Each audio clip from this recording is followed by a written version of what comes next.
guys. Good morning. Wais din ba kayong kadama? Kasi ako wais. Ito guys, nagsayang ako ng yung bigas. Yung ano lang to, yung hindi siya masarap. Yung free dito sa Qatar. Tapos ito yung masarap na binibili. Ang amo ko ayaw niyang magsasayang ako niyan.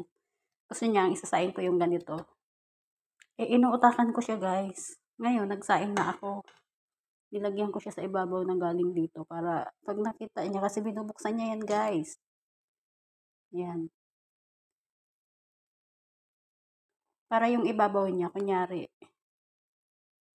yung bigas na ano, free. O, diba? Dapat madiskarte ka guys pag OFW ka. Pag kadama ka. Ay nako. Lalo pag ang amo mo madamot. Hindi lang yan guys. Marami pa akong mga diskarte.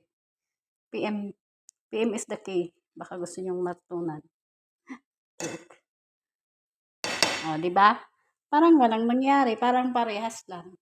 Pero yung kanin yan sa, ano, medyo mahaba na maputi. Ay, nako. Okay. Okay na guys. O, di masarap ang kanin na kakainin ko guys. Hindi lang sila kakain nun. Ano yung sila? Porkit sila ang amo, sila lang kakain ng masarap na kanin. Hindi yun pwede sa akin guys.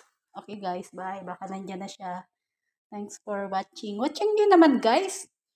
Kahit ano lang, kahit 3 seconds, okay na yan. Thank you, bye.